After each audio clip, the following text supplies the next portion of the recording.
talaga ng kwan. Salamin. Yung kwan na siguro talaga kwan. Brother Chito, kailangan ko na yata talaga ng doble vista. Oo, para hindi na po tanggal ng tanggal. Ayan. Minsan nahihirapan din ako kasi nakaganon din, nakatingala ako lagi pag nagsasalita. Kasi kailangan kong makita yung sa napantay dun sa sa taas eh.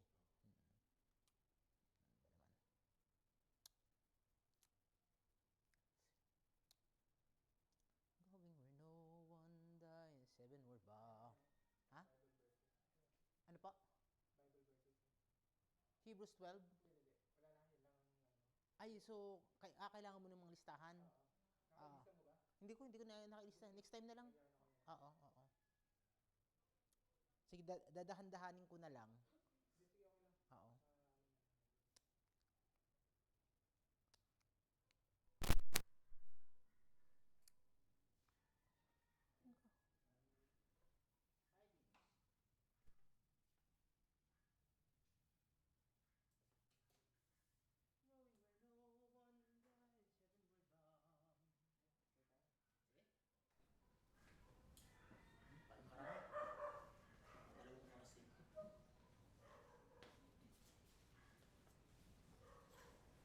Isang mapagpalang hapon po sa ating lahat.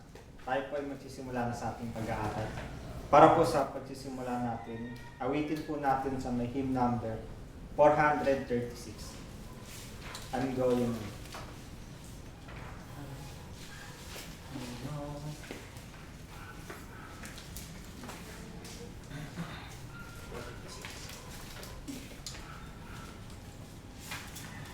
I mean to go right on until the crown is won.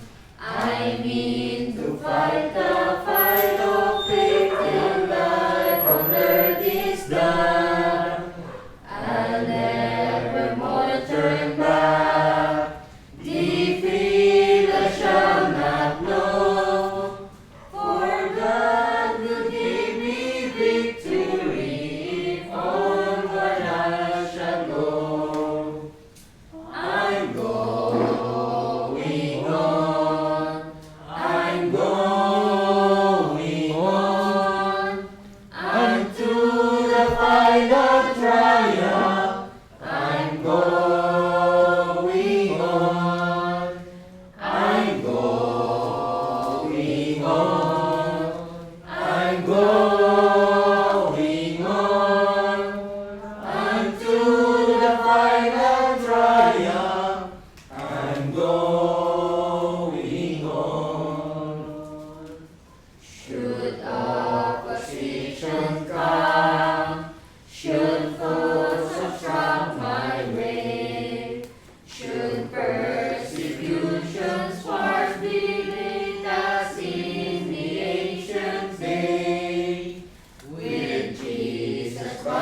to the final triumph. I'm going on. I'm going on. I'm going on. Unto the final triumph. I'm going on. Tayong lahat po ay magsitayo at isunod pa po nating awitin sa may hymn number 416. More about Jesus.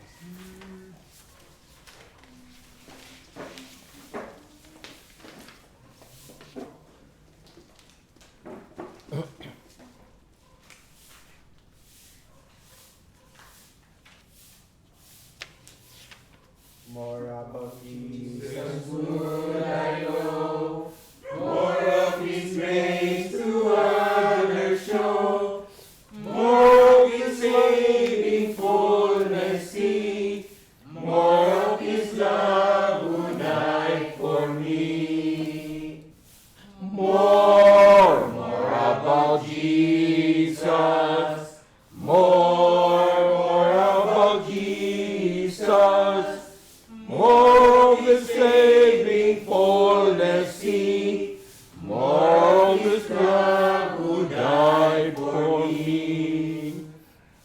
More about Jesus let me learn, more of His holy will discern. Spirit of God, my teacher be, showing the things of Christ to me. More about Jesus, more about Jesus, more of His saving fullness see, more of His love who died for me. More about Jesus in His word, holding communion with my Lord, hearing His voice in every line, making it faithful, saying mine. More about Jesus, more about Jesus, more of His saving fullness see, more of His love who died for me. More about Jesus on His throne, riches and glory all His own, more of His kingdom sure and peace, more of His coming Prince of Peace. More about Jesus, more about Jesus, more of His saving fullness see, more of His love who died for me. Pangunahan po tayo ni Pastor Tito sa pambungad na panalangin. Ama ng banal, dakila namin Diyos ng mahal. Muli Ama, maraming salamat po Diyos sa buhay at kalakasan na patuloy mong pinahirap sa amin ng mga. Salamat o Diyos sa presensya ng bawat isa sa aming mga kapatid na siya manguna sa aming mga pag-aaral ngayon Panginoon. Pagkalog niyo po ang karunungan Panginoon at gawin niyo po sa aming mga makikinig o Diyos. Buksan niyo po ang aming puso't isipan Ama ng aming mga pag-aaralan Panginoon ay aming may sa buhay Panginoon at may bahagi namin sa aming mga kapwa.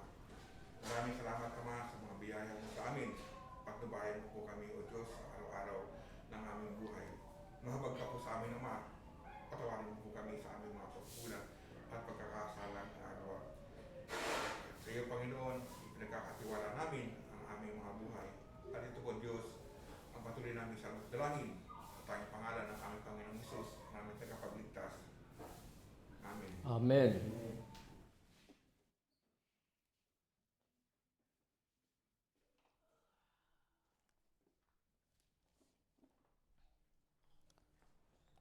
Sa muli po, Mga minamahal na kapatid na kasama po dito sa ating dakong sambahan, mga kapatid na kasama natin sa ating live, ang pagpuri at ang pagdakila ang ating pinaabot sa ating Amang nasa langit na kanyang muling pinahintulot sa kanyang mahusay na pagpapasya na tayo ay makaganap ng ating pag-aaral. So muli po, good afternoon sa bawat isa sa inyo, bagamat makulimlim ang kapanahunan, hindi naman kagulat-gulat dahil nga po December na, so medyo mahangin, medyo makulimlim, pero mainam din naman yung mga ganitong pagkakataon, kumbaga nababawasan yung init. Okay?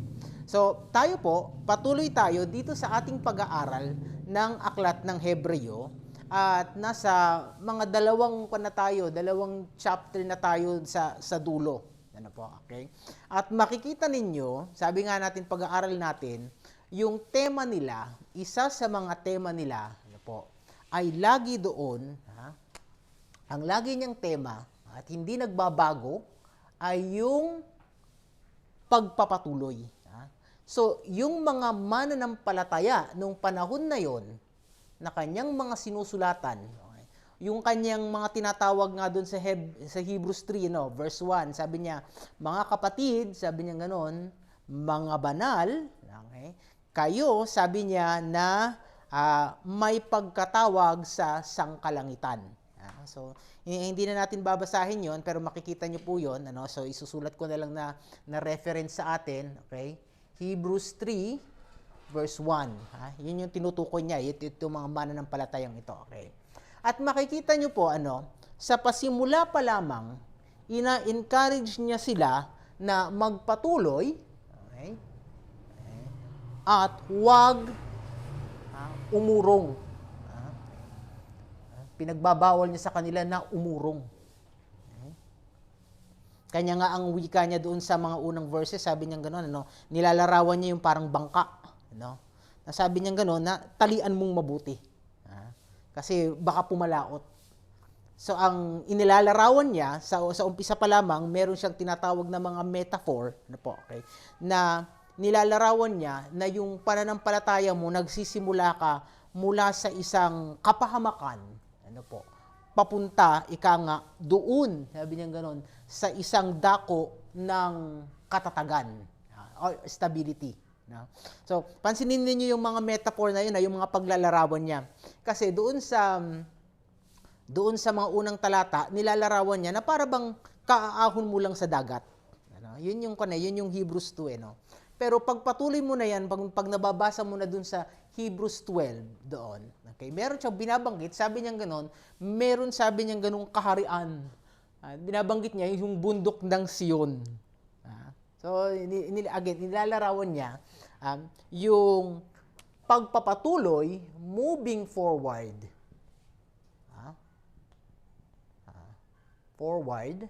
Okay. At binibigyan niya sila ng encouragement.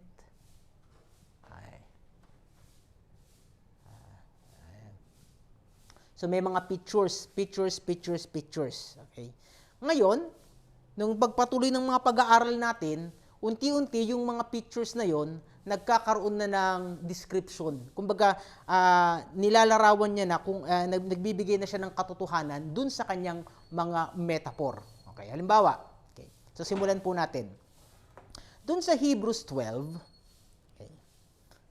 Dun sa Hebrews 12, verse 12 and 13. Okay. So may nilalarawan siya rito. Hingin ko nga po sa mga kapatid na basahin yon. Hebrews 12, verse 12 and 13. Okay.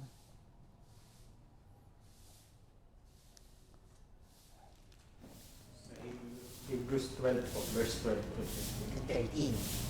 Kaya itaas ninyo ang mga kamay na nakababa, ang mga tuhod namang nanginginig, at magsigawa kayo ng matuwid na landas sa inyong mga paa upang huwag maligaw ang pilay, kundi bagpos.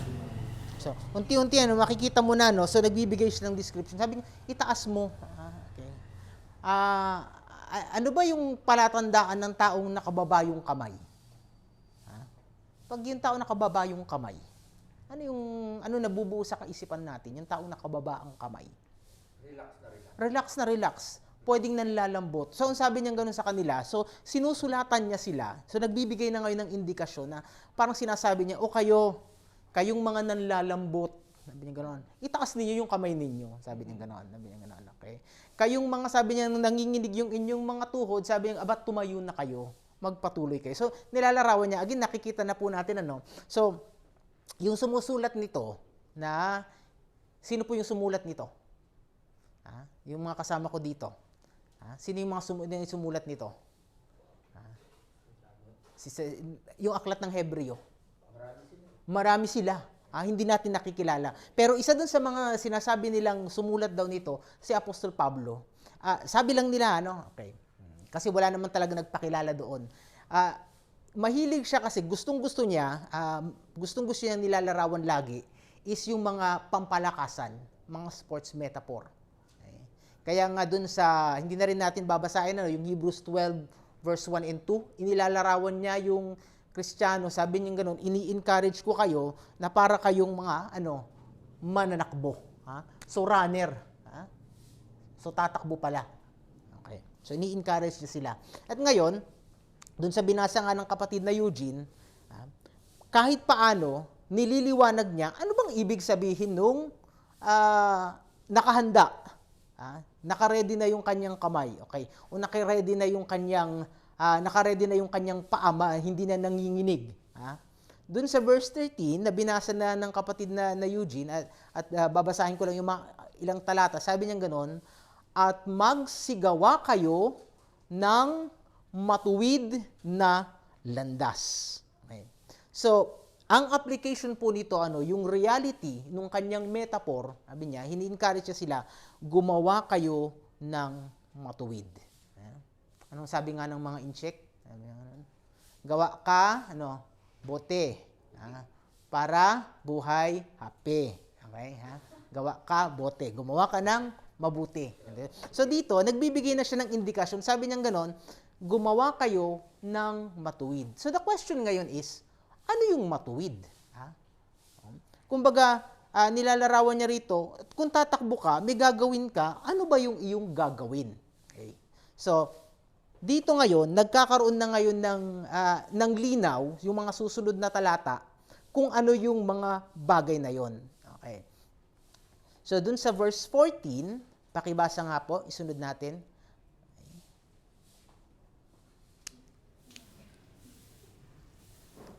Pagsikapan ninyo, magkaroon ng kapayapaan sa lahat at ng mga kabanalan na kung wala nito'y walang sinumang makakita sa Panginoon. Okay, sabi niya gano'n, meron siyang ginamit na verb doon. Sabi niya, yung binasa ng kapatid na Narvin, sabi niya gano'n, pagsikapan ninyo. Yung English niyan, yung kung hindi ako nagkakamali, NIV, ang sabi niya gano'n, make every effort. Okay.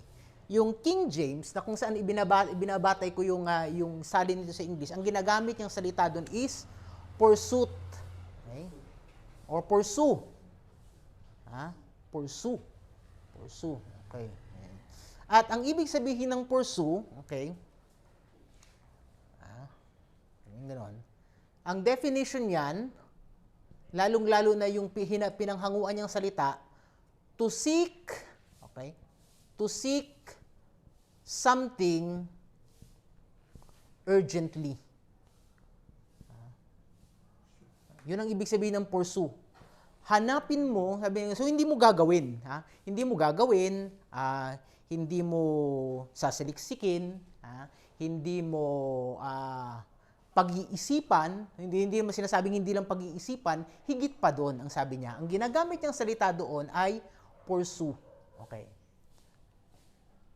Yung pong mga kapatid na may mga kasintahan, na mga kalalakihan, yung pong mga brother na merong nililigawan, yung mga brother na meron ng mga asawa, na uunawaan nila kung ano ang ibig sabihin ng pursue. Ibig sabihin, sasaliksikin mo, gagawin mo ang lahat. Parang nilalarawan niya rito is yung parang manliligaw.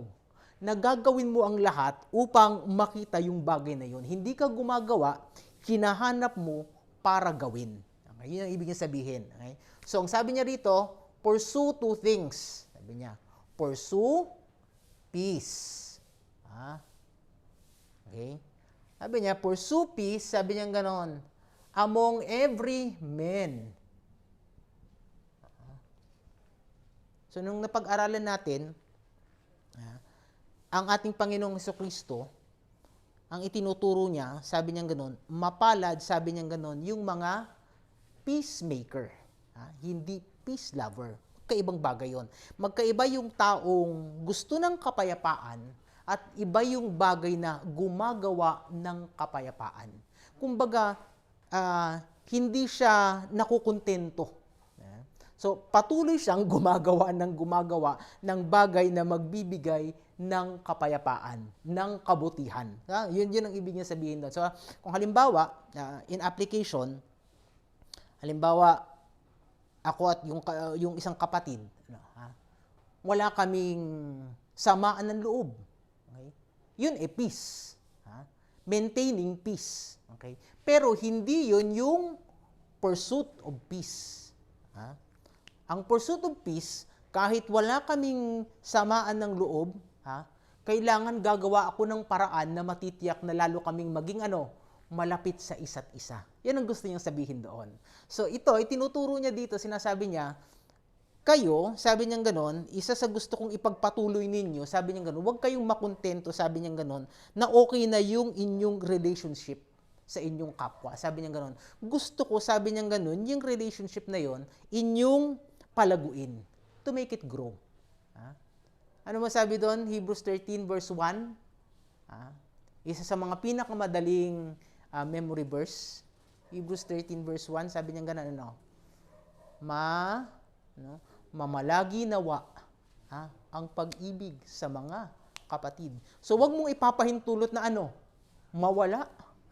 So, titiyakin mo na laging merong pag-ibig. So, unti-unti, nakikita natin yung application ng ano bang gustong sabihin ng manunulat ng Hebreo? Ano ba yung dapat kong ipagpatuloy? So, isa po dun sa itinuturo niyang magpatuloy, sabi niya ganon, ipagpatuloy ninyo, sabi niya ganon, yung kapayapaan.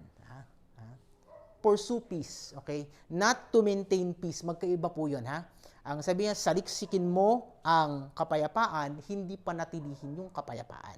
Okay? Huwag mong papahintulot na magkaroon ng kadahilanan para masira yung kapayapaan. Yun ang gusto niyang sabihin dito. Okay? Question? Sa anumang pong pagkakataon, kapag may katanungan, ibig idagdag ang kapatid na Arthur. Alam kasi yung maintain na, halimbawa, dalawang relationship. Okay naman kami ni Arnel. Oo. Let it be. Yung kapaturan, dahil okay naman kami. So, let it be na ganun dahil okay na tayo eh. Pero hanggang doon na lang eh. Pero parang ang gusto pang mangyari yata sa yung purso, hindi lang hanggang kayo ay kundi halimbawa sakali, ano ba ang dapat na gawin nating peacemaker para umasinso pa yung ating relationship? Yan ang kanya. Okay. So, itong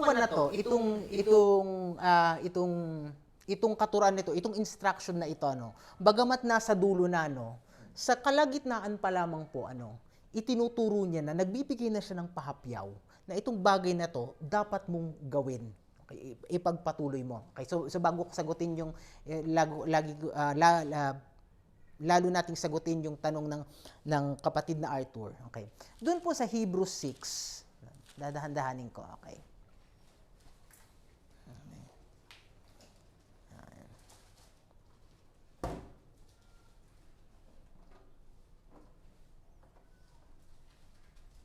Okay. So, sabi nga ng mga nagninegosyo ng mga kalakal, gawa kabote, okay? Patuloy kang gumawa ng mabuti, okay? Doon sa Hebrews 6, okay? Verse 12. Okay. Pakibasa nga po. Hebrews 6 verse 12. Nagbibigay siya rito ng instruction. Okay. Na dapat wag mong gagawin ito. Hebrews 6 verse 12. every 6 verse 12. Upang kayo huwag maging mga tamad, kundi mga tagatulad kayo sa kanila na sa pamamagitan ng pananampalataya at ng pagtitiis ay magmamana ng mga pangako. Okay, sabi niya, huwag kayong tamad. Sabi niya dito, magpatuloy kayo. Magpatuloy kayo. Ano ba yung bagay na yun ipagpapatuloy? Na nagbigay nga siya ng halimbawa. Ano yung, tingnan mo ito. Ito ang example ng tao nagpapatuloy. No? Diba? Doon sa verse 13, binabanggit niya si Abraham. Okay. Tingnan natin sa taas. Ano ba yung bagay na yon na dapat ipagpatuloy? Okay? Na wag mong katamaran. Okay. Doon sa verse 10, Pastor Chito, pakibasa nga po. Sapagkat ang Diyos ay hindi masama, hindi niya kaliligtaan ang iyong gawa at ang pag-ibig na iyong ipinakita sa kanyang pangalan sa iyong paglilingkod sa mga banal, gaya ng ginawa ninyo ngayon. So, sabi niya gano'n, ano yung kanya? Ano yung sinasabi niyang, wag ninyong katamaran, wag ninyong kapaguran. Ha? At dagayahin ninyo, sabi niya gano'n si Abraham. Ha? Paggawa ng mabuti, sabi niya gano'n sa kapatid. Ha? Na maglingkod kayo. Ngayon ang tanong, okay, paano mo raw mapapanatili yung kapayapaan, yung mabuting pakikitungo? Ituloy natin. Hanggang saan mo dapat gawin yon? Verse 11. So gumagawa na sila ng mabuti. Sabi niya, pero ako, gusto ko gawin nyo pa ito. Verse 11. At nais namin ang bawat isa sa inyo ay magpakita ng daigdig sigasig upang inyong malaman ang ganap na katiyakan ng pag-asa hanggang sa katapusan. Hanggang kailan mo gagawin yan? Hanggang kailan mo gagawin na maging mabuti kay brother at kay sister? Hanggang kailan? Hanggang katapusan. Yan nga sabi ko sa inyo, pursue. Meron yung meron kaming pinanunood na isang pelikula. Hindi ko na palalawigin pero merong awit doon na sabing ganun, na bagamat secular, ang sabi doon, I am never satisfied. Ang tanong ko po ang sagot ko kay kapatid na Arthur doon sa tanong niya, hanggang kailan mo gagawin yan? Patuloy mong gawin. Parang lagi kang hindi napupunan. Parang ang feeling mo, lagi kang kulang sa paggawa ng mabuti sa kapatid. Nasasagot po ba yung tanong? So itong pa na to, itong mga sinusulatan niya ito, sabi niya ganoon, pursue. Maging masigasig kayo. Alam niyo ba yung meron kaming alaga noon na pitbull. Yung pitbull na yon, magiliw sa amin. Kanya lang pinamigay namin kasi natakot kami. Kasi daw yung pitbull, ang lakas daw ng pang-amoy niyan. Okay? Tapos daw, pag meron daw siyang naamoy, kakapitan daw niya, hindi niya na raw basta-basta bibitawan.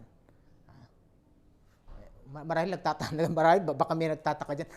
Saan pumupunta yung usapan natin? No? Gusto ko sanang ilarawan natin ang ating sarili na parang pitbull. Na parang hindi tayo nakukontento sa paggawa ng mabuti at pag ginawa natin yon, ayaw na nating tigilan. Pursue. Okay. Peace in everyone. Mamaya lalo ninyong makikita kung gaano kabigat yung hamon na yun na hinihingi sa kanila. Okay. At sana maging encouragement sa atin. Okay. So, dalawang bagay ang kanyang hinihingi. Unang-una sa lahat, sabi niya ganon, peace among every man. Importante yan mamaya, makikita natin. Okay. Bakit among every man? Pangalawa, sabi niya gano'n, so dalawang bagay, sabi niya, holiness. Okay? Na sa pamamagitan nito, sabi niya gano'n, okay, you will not see God. So sabi niya gano'n, itong bagay na ito, sabi niya gano'n, kapag hindi mo pinanatili ito, itong holiness, kung wala ka nito, sabi niya gano'n, hindi mo makikita ang Diyos. Yung word na see dito, okay, inilalarawan niya yung isang bagay na hindi mo lamang nakita. Nakapaloob doon yung damdamin ng isang nakita. Halimbawa, na nakita mo ang kaklase mo, na nakita mo kahapon, o nakita mo yung guru mo, na nakausap mo lang kahapon. Nakita mo, silang yon. Regular lang na si, okay? Pero hindi yun yung ginagamit niya rito eh. Yung si na ginagamit niya rito, inilalarawan niya yung bang parang kasintahan mo. Na hindi mo nakita ng matagal na panahon. Yung mahal mo sa buhay na miss mo at ngayon mo lang nakita. Yun yung si na ginagamit niya rito. Okay? Ang gusto niya sabihin dito, okay, kapag hindi mo inalagaan yung kabanalan na yun, sabi niya ganoon, hindi mo makikita yung joy of being with God. Okay? Yun yung holiness. Okay? Yung word na holiness dito, ang ibig niyang sabihin ay set apart. Okay? Okay. Yung Latin word niyan is kung saan natin nakukuha yung salitang sanctus. Sanctus. Diyan natin nakukuha yung salitang ano? Saints. Diyan din natin nakukuha yung salitang ano? Sanction. Di ba? Pag sanction, ibig sabihin, isinantabi ka. Ayan, inilaan ka. Okay. So, sinasabi niya sa kanila, so yung sumusulat nito, okay, ito yung kanyang encouragement, ito yung kanyang sinasabing magpatuloy kayo. At huwag kayong makontento. Sabi niya ganon. Dalawang bagay, sabi niya ganon. Paggawa ng mabuti, sabi niya ganon, at panatilihin ninyo, sabi niya ganon, yung inyong kabanalan para maging karapat-dapat kayo, sabi niya ganon, makita ang Diyos. Okay? Yung holiness na yun. Ngayon, mamaya makikita sa mga susunod na talata, ano yung hinihingi ng holiness? Mababanggit natin yan. Okay? Kanya niya sinasabi itong mga bagay na ito, kasi, pag hindi mo naunawaan ito, sabi niya, baka, sabi niya, you will miss. Magbubunga yan, sabi niya, ng bitterness. Merong warning kasi doon sa susunod na verse ng bitterness. Kapag hindi mo ginawa ito, sabi niya ganon, may babala, sabi niya ganon, ng kapaitan. At sabi niya, yung kapaitan na yan, may dalawang ibubunga sa iyo yan. Unang-una sa lahat, sabi niya ganon, you will miss the grace of God, and sabi niya ganon, you will encourage or gayahin ka ng ibang tao dun sa kapaitan na yon. Okay, basahin muna natin and then ipaliwanag natin. Okay. Hebrews 12. Basahin po natin. Okay. Hebrews 12 verse 14. Bakit kailangan mong sundin ang kapayapaan? Sabi niya ganoon, At ingatan mo yung bagay na yan. Verse 15, pakibasa nga po, ng Hebrews 12. Napakaingatan na baka ang sinumay di makaabot sa biyaya ng Diyos, baka kayo'y pagabagin ng anumang ugat ng kapaitan na sumisibol at dahil dito'y mahawa ang marami. So sabi niya gano'n sa kanila, itong bagay na ito, sabi niya gano'n, ang English word sabi niya gano'n, look diligently. Ibig sabihin, bantayan mong mabuti ito. Sabi niya gano'n. Bantayan mong mabuti na hindi ka tumitigil, sabi niya gano'n, sa paggawa ng mabuti, sabi niya gano'n, at sa kabanalan. Kasi sabi niya gano'n, pag hindi mo ginawa yan, sabi niya gano'n, magkakaroon, sabi niya gano'n, sisibol, sabi niya parang ugat, hinahalimbawa niya yung puno, yung bitterness, sabi niya, may sisibol, sabi niya gano'n, na kapaitan sa iyo. At yung kapaitan na yun, sabi niya gano'n, baka sabi niya gano'n, yung inihanda sa yung biyaya ng Diyos, sabi niya gano'n, hindi mo na mapansin, sabi niya. Pangalawa, sabi niya gano'n, yung bagay na yan, baka mahawa yung mga tao. Okay. Ang question dito, what is bitterness? Ano yung kapaitan? Ano ba yung ano bang ibig sabihin ng taong bitter? Ano ibig sabihin ng taong bitter? Bitter yan, mapait. Ha? Kumbaga, pag halimbawa, ang kanya, halimbawa, yung kapatid, halimbawa, yung isang kapatid, nagtagumpay. Ano? Halimbawa, nagkaroon siya ng karangalan. Siguro, hindi niya naman ganyan, hindi niya deserve yan. Bitter hindi ba? O kaya, yung isang kapatid, biglang nagkaroon ng bagong kasangkapan. Siguro, kanyan, nabili niya lang ng ganitong halaga yan. Bitter di ba? Yung masama ang loob. Okay, yun yung sabi niya gano'n. Sabi niya, ingatan ninyo, sabi niya gano'n, na baka kayo, sabi niya gano'n, ay magkaroon ng bitterness. Okay. Lagyan natin ng application nung panahon na nangyayari ito sa kanila. Okay. Importante kasi yung context. Bakit ba nabanggit nung manunulatang Hebreo itong bitterness na ito? Okay. Pagbabalik-aral, okay, itong aklat na ito, na isulat around what? Time period. Madalas na nating sinasabi, approximately around AD, what? AD 70. Approximately around AD 70. Hindi naman eksakto. Okay? AD 70. Okay? Kasi ito yung panahon na nakatayo pa kasi yung templo around that time. So siguro mga 69, ganon. 68 nung isinulat ito. Okay? Sa kasaysayan, okay, nung panahon na yon, so bago ito na isulat, okay, may mga pangyayari sa mga mananampalataya. Okay? At yung mga mananampalataya na yun nung panahon na yun, malamang karamihan sa kanila yung mga mananampalatayang Hudyo. Okay? Before AD 70, merong emperador na nagngangalang Emperador Claudio, si Claudius. Okay? Si Emperador Claudius, sabihin natin mga AD 64. Okay? Yung mga mananampalataya nung panahon na yon, dahil nakatira sila sa Roma, siguro yung iba sa kanila maunlad, okay, sa kung anumang kadahilanan, pinalayas niya sila. Okay?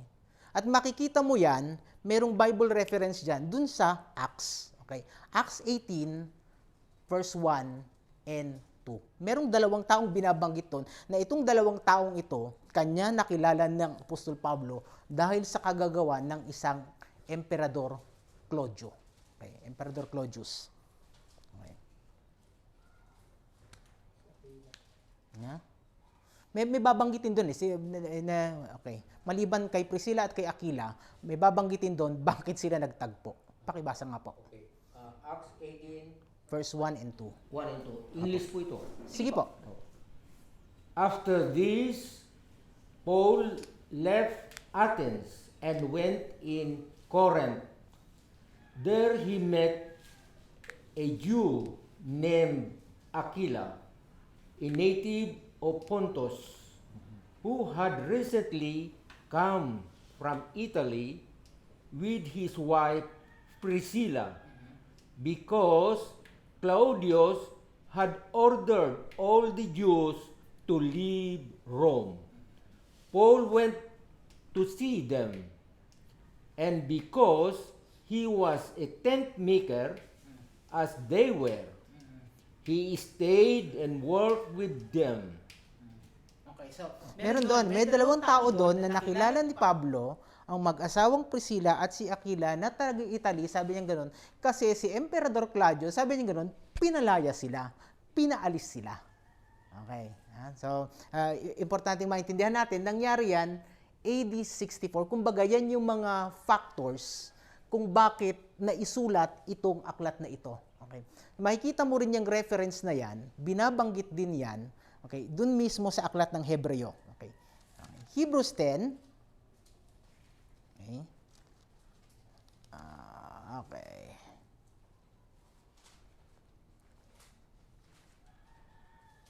Okay. Hebrews 10, verse 34.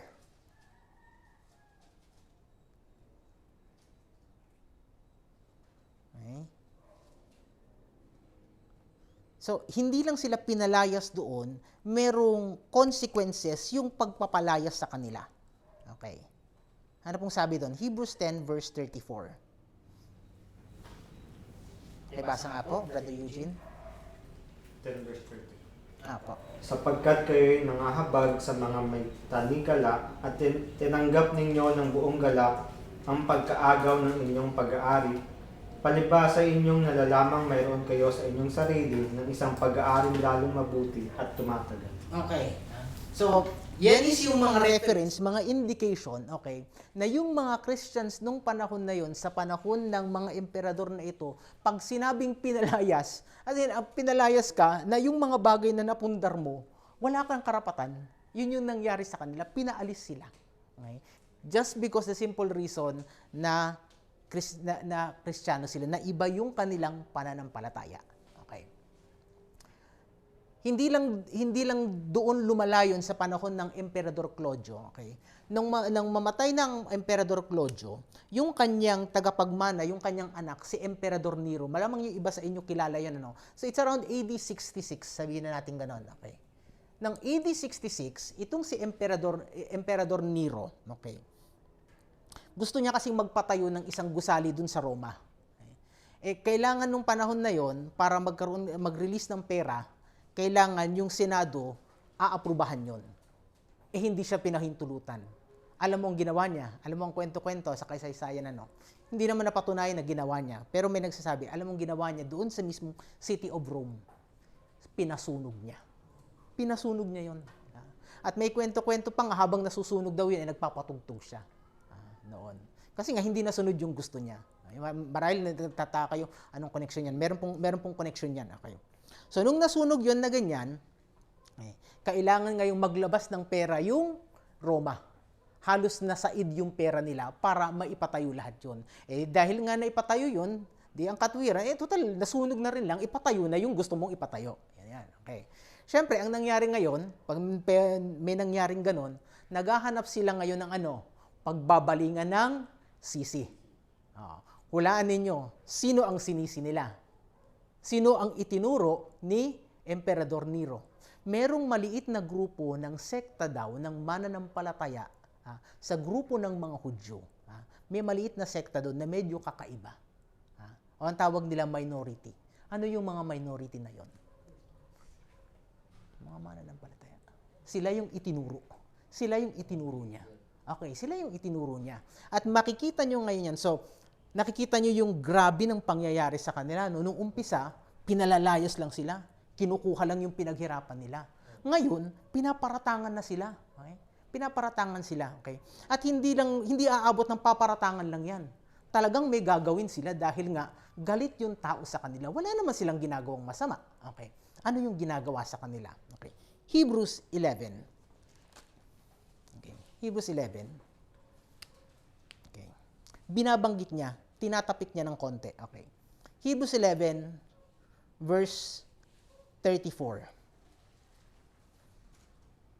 Pakibasa nga po.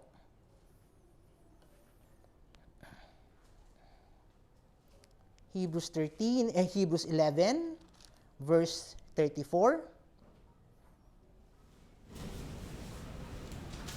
Nagsipatay ng bisa ng apoy, nangakatanan sa talim ng tabak, nagsilakas sa kahinaan, naging mga makapangyarihan sa pakikipagbaka na nagpaurong ng mga hukbong taga-ibang lupa. So yan is one indication na yung mga Kristiyano nung panahon na yun, pag pag-aaralan mo, ano ang parusang ginagawa sa kanila? Ang sabi ng Roma, sinunog yan ng mga mananampalataya. Kaya ang gagawin natin sa kanila, sabi niya, susunugin din natin sila. So pag pag-aaralan mo yung kasaysayan doon, si Nero, ang gagawin niya pa, para mapalapit dun sa mga kababayan niya noon, gagawin niyang kandila yung mga mananampalataya. Sisindihan niya yung mga yan. May dalitin ko lang. Oo. Parang kasiyahan sa palaksyo ni Nero. Ngayon, parang barbecue, barbecue. Ngayon, since wala siyang ilawan, kinuha niya yung mga Kristiyano, binitin at sinunog. Habang sila ay nagdidiwang. So maisipin niyo imagine niyo lang yung scenario na nagdiriwang si Nero at mga kasamahan niya habang yung mga Kristiyano nakabitin, ginawang ilawan. Patay na bidigti, tapos inisindihan, tapos tuntua sila. So imagine niyo kung gaano kasamahan sila. Okay. Nasa history. Nasa history yan. So again, yan yung mga factor, maraming salamat sa input ng kapatid. Yan yung mga factor na nag-a-add up dun sa panahon na naisulat na itong Hebrews. Okay. Idagdag pa natin dyan, hindi lang yung iba sa kanila, kung talaga ginagawang, tawag na rito, ginagawang sinisilaban, yung iba sa kanila, ginagawa silang katatawanan. Okay. Ang ginagawang katatawanan sa kanila, ipinapahabol sila sa leon. Habang pinanonood sa Colosseum, pinapahabol yung mga yan. Okay? May kasamang panlilibak. At nagbibigay din ng indikasyon yung sumulat ng Hebreo. Okay. Ituloy nga natin yan. Ha? So, binasa kanina nung kapatid natin yung verse 34. Okay. Ituloy natin ng 35 and 36. Okay. Okay. 35 and 36 ng Hebrews 11. Tinanggap ng mga babae ang kanilang mga patay sa pamamagitan ng pagkabuhay na maguli. At ang iba'y nangamatay sa hampas na hindi tinanggap ang kanilang katubusan upang kamtin nila ang lalong mabuting pagkabuhay na maguli. Ang iba'y nagkaroon ng pagsubok sa pagkalibak at pagkahampas, bukod dito'y sa mga tanikala at bilangguan naman. So, meron 36, sabi, meron panglilibak. So, habang hinahabol sila ng leon, nilalait sila, kinatutuwaan sila. Okay? So, yan, mga believers yan. Okay? So, nakikita niyo yung build up, okay? Between AD 66, ng panahon ni Emperador Nero, okay? So, malapit ng pabagsakin yung templo ng Jerusalem, okay? Sa pagitan naman nun, okay, dito siguro sabihin natin mga 68, okay, yung panahon na yan, okay, yan yung mga panahon na ang Santiago, na kapatid ni Kristo, okay, at ang Apostol Pedro, yan yung mga panahon na pinatay na sila. Okay. So yun yung sa kasaysayan, okay. So, ang puntong gusto kong sabihin, mabalik tayo dito sa binabasa natin, okay. Kanya, kung yung mga mananampalataya ng panahon na yon, meron silang malalim na kadahilanan para maging mapait. Kaya sabi niya gano'n, sa harap lahat ng mga nangyayaring yan, sabi niya gano'n, gumawa ka pa rin ng mabuti. Gawa ka pa rin mabuti. Ganun. Ingatan mo pa rin, sabi niya, yung kalagayan mo, na makita ang Diyos, sabi niya gano'n. Ingatan mo, sabi niya gano'n, ingatan mong mabuti yan, kasi sabi niya gano'n, pag pinabayaan mo yan, sabi niya gano'n, baka sabi niya gano'n, may sumibol sa iyo, sabi niya gano'n, na bitterness. Na sama ng loob. At sa sobrang sama mo ng loob, sabi niya gano'n, makalimutan mo na, sabi niya gano'n, yung gantimpalang biyaya sa iyo. Pangalawa, sabi niya, yung bitterness mo, makikita ng ibang tao, gagayahin ka. So ito, nakikita po natin yung real life application. So ito yung mga issue na nangyayari nung panahon nilang yon. Okay. Question. Para po sa mga academic, sa mga nagsasaliksik pa, merong matibay na argument, merong matibay na pangangatwiran na ang sumulat nito ay si Apostol Pedro. Kasi yung pamamaraan ng pagsusulat nito, halos pareho nung mga aklat niya, nung una at pangalawang aklat niya. So, meron pong kandon. Kaya, ang payo ko sa inyo, saliksikin nyo sa kasaysayan, at saka basahin nyo rin yung una at ikalawang Pedro. Kasi yung mga sinusulatan niya rin nung panahon na yun, sabi niya gano'n, yung mga 12 tribo. So, binabanggit niya yung mga mananampalataya na mga dating Hudyo na naging Kristiyano na. Okay. Ayan. Question po? Katanungan? Sige po. Ako po kasi nung binasa ko yung Hebreo nung nakaraang pong Saturday. Kasi yung sinatan niyo po yung kung sino nagsulat. Sa sinaliksi ko lang po, tingin ko po si Apostol Pablo. Kasi sa huling parte po ng Hebreo, sinabi niya doon na nagbigay siya ng report sa mga kapatid na nakalaya na si Timoteo at isasama ko siya. Oo. Ibig sabihin, yung manunulat malapit kay Timoteo. Oo. Yes. Thank you. So magandang input din yan, So magandang input din po 'yon. There is also a point, meron ding punto na baka nga ang apostol kanyan, ang apostol Pablo, no. So karagdagan po doon, kung sino man yung sumusulat nito, sinusulatan niya yung panahon na 'yon, sinasabi niya sa kanila, sa harap ng mga nangyayari sa inyo, sa harap ng mga nangyayari sa inyo, hinihingi ko sa inyo, magpatuloy pa rin kayong gumawa ng mabuti. Okay. Nababanggit natin yung emperador ng Roma, hanggang saan siya magpakita ng mabuti. Okay. So, yung imperyo ng Roma, napakasama, inaapi na sila, nagtitiwala pa rin sila na meron silang mas lalong gantimpala, na kaya ito ang payo ng Apostol Pablo. Okay. Doon, lumundag tayo ng Hebrews 13. Okay.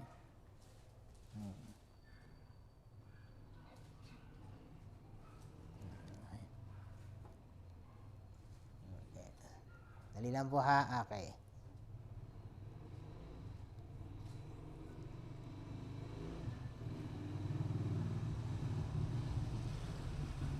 Sorry. Okay. Hebrews 13. Okay. Bigyan niyo lang po ako ng mga ilang sandali. At hanapin natin yan. Okay.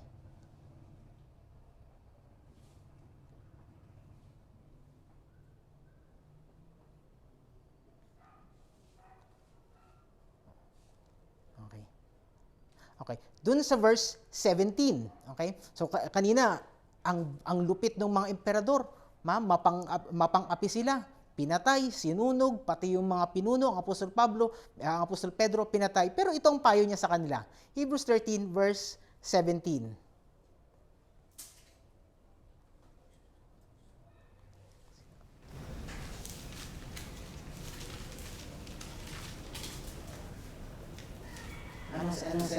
Itong suggestion niya? Magsitalima kayo sa namiminuno sa inyo, at kayo'y pasakop sa kanila, sapagkat pawang na nagpupuyat dahil sa inyong mga kaluluwa, na parang sila ang nagsusulit upang ito'y gawin nilang may kagalakan, at huwag may hapis, sapagkat sa ganito'y di ninyo mapapakinabangan. Anong suggestion niya sa kanila? Anong suggestion niya sa kanila? Sabi niya gano'n, sundin niyo pa rin sila, igalang niyo pa rin sila, para maintindihan nila na yung ginagawa nila, ipagsusulit nila yan, may gagawin sila. So again, yung sumusulat nito, nakikita natin sa dulo pa rin, nagbibigay siya ng encouragement. Okay? Pag kanya ko lang nabanggit yan, dahil dun sa 1 Peter, ilang beses ding binabanggit yan ng Apostle Peter. Magtiwala kayo sa gobyerno. Sundin niyo pa rin yung gobyerno. Pagkatiwalaan niyo pa rin yung namumuno sa inyo. Kilalanin niyo pa rin sila. Igalang niyo pa rin sila. Dito pa rin, ipinagkakatiwala niya, okay, na nagbibigay siya indication na gawin ninyo ito dahil merong Diyos, okay, na humahatol sa lahat ng bagay. Okay? Na yung mga bagay na yan hindi labas sa Kanya. Doon sa Hebrews 12, okay,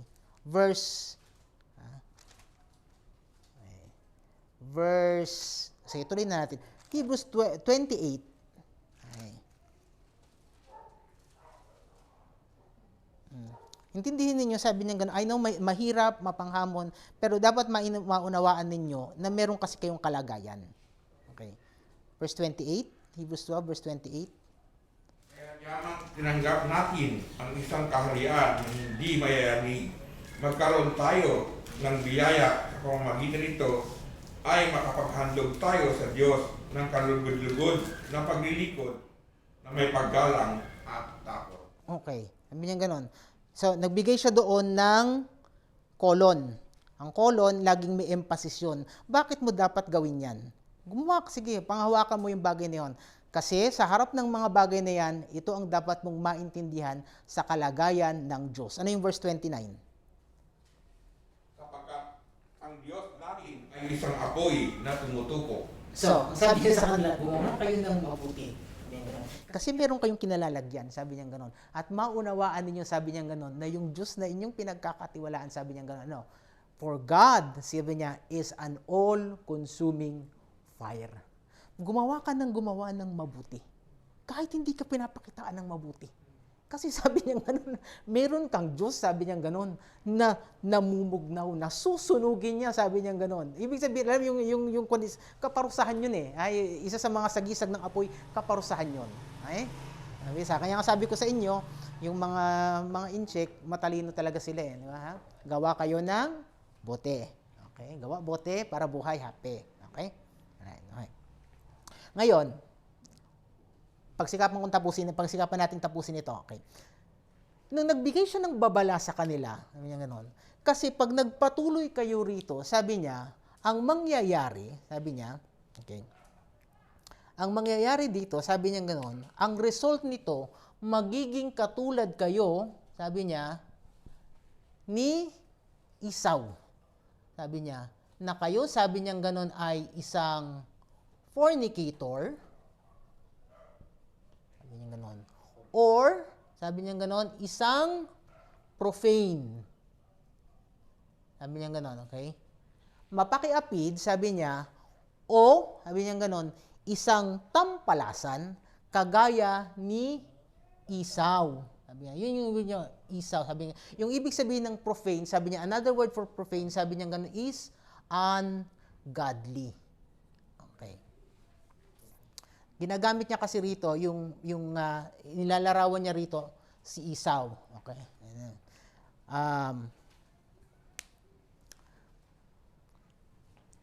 Pag ang tao, okay, naging bitter, palagay niyo anong susunod na gagawin niya? Itong mga taong ito,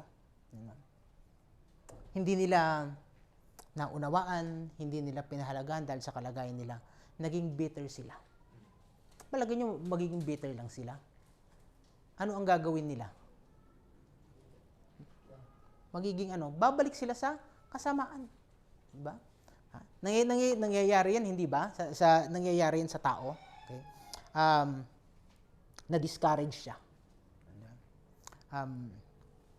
Tayong mga bata minsan, napagalitan tayo ng nanay natin, ng tatay natin. Wala naman siguro sa inyong lalapit at sasabihin sa nanay at tatay ninyo, Nanay, tatay, maraming salamat at pinagalitan mo ako. Walang gagawa nun. Hindi ba? Okay? Okay? Makikita mo lang yan, ma-appreciate mo lang yan pag nag-mature ka na. Okay? May mga taong ganon. Okay? Pero, may mga tao na hindi sila nai-encourage nung discipline o yung suffering o yung tinatawag doon sa pag-aaral natin na chastening. Okay? Anong nangyayari sa kanila? Pag hindi sila na-encourage nun, ano ang opposite ng encourage? Discourage. Nadi-discourage sila. Nagiging bitter sila. Palagay mo yung tao na naging bitter habang buhay na bitter, lalala pa yan, anong susunod na gagawin yan? Magre-rebelde na yan. Diba? Gagawa na yan ng mga kasamaan.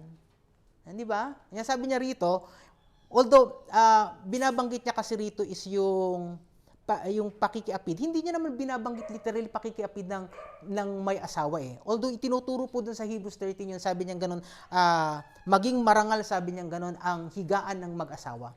Pero binabanggit niya lang dito, yung katangian, sabi niya ganun, ng mapakiapid, adulteress, mapakiapid.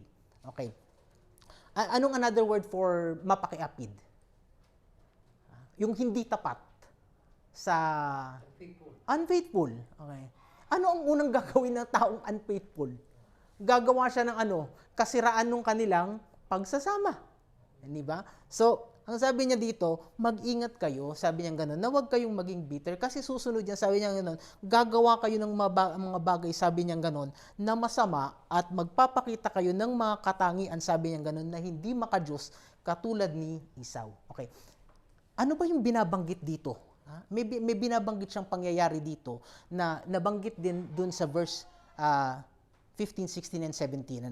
So, binabanggit ito dun sa Genesis. At dito sa Genesis, merong dalawang mga salita dito na magbibigay linaw sa atin. Anong ibig sabihin ng ungodly? Yung taong hindi na maka-Diyos. Okay.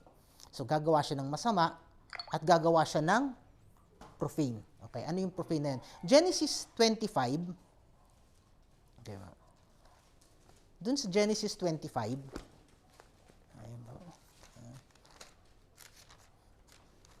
so, para po sa kaalaman nating lahat, ang Genesis po ang kauna-unahang aklat. Okay. Genesis 25, verse 29. Okay. Verse 29. Okay.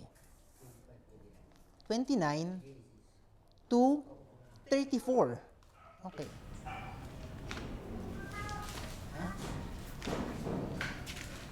Ito ang kwento. Isahin po natin.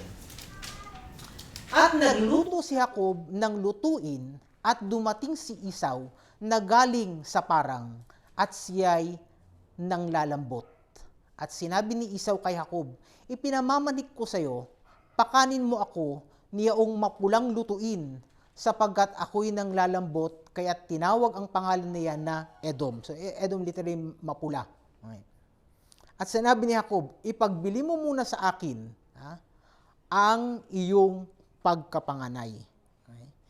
So, makikita mo talaga rito na merong ugali itong si Jacob na mapagsamantala. Pero hindi yun po ang diin natin dito. No? Ang diin natin dito sa mga pag-aaral na to, yung katangian ni Esau na nagsasabi, na binabanggit doon, ito yung gusto kong sabihin ng taong hindi maka-Diyos. Okay. Ito po, unang indikasyon, verse 32. At sinabi ni Esau, okay, narito, ako'y namamatay at saan ko mapapakinabangan ang pagkapanganay. So, unang-unang pong palatandaan, kung ito yung binabanggit ng kay Esau na ibinigay niya, sabi niya gano'n, tinatanong niya, ano ba ang pakinabang, sabi niya gano'n, ng aking kalagayan? So, isa pong palatandaan yan ng tao, sabi niya gano'n, na ungodly o hindi maka-Diyos o tampalasan, hindi niya pinapahalagahan. Okay. So, yung tao pong bitter, okay, gagawa siya ng kasamaan. Pangalawa, sabi niya ganon, gagawa siya, hindi niya na pahahalagahan yung bagay na meron siya, yung dapat talagang sa kanya, yung talagang may pakinabang. Okay. Hindi lamang yon, okay? Meron pang indication doon. Verse 33 and 34. Lalong-lalo na yung verse 34. At sinabi ni Jacob, isumpa mo muna sa akin, at isinumpa niya sa kanya, at kanyang ipinagbili ang kanyang pagkapanganay kay Jacob. Okay? Pansinin ninyo yung ugali niya, yung damdamin niya nung ibinigay niya ito. Okay? Verse 34. At binigyan ni Jacob si Esau ng tinapay at nilutong lentehas, at siya'y kumain at uminom at bumangon at yumaon. Kolon, ito yung emphasis. Gayon, ni walang halaga ni Esau ang kanyang pagkapanganay. So, nagbibigay ng babala yung manunulat dito, sabi niya ganon. Magpatuloy kayo, ingatan nyo yan, sabi niya ganon. Baka sabi niya ganon, may sumibol sa inyong kapaitan, sabi niya, at yan, susunod dyan, gagawa kayo ng makasamaan, sabi niya ganon. Sa susunod, sabi niya ganon, hindi nyo na pahahalagahan. You will become, sabi niya, ungodly. Kasi, ang nangyari dyan kay Esau, pinapakita rin dyan na mas pinili ni Esau yung bandang makalaman kasi nagugutom siya. Pinagpalit niya yung biyaya. Pagkapanganay kasi ano yun blessing. Guys, Panginoon.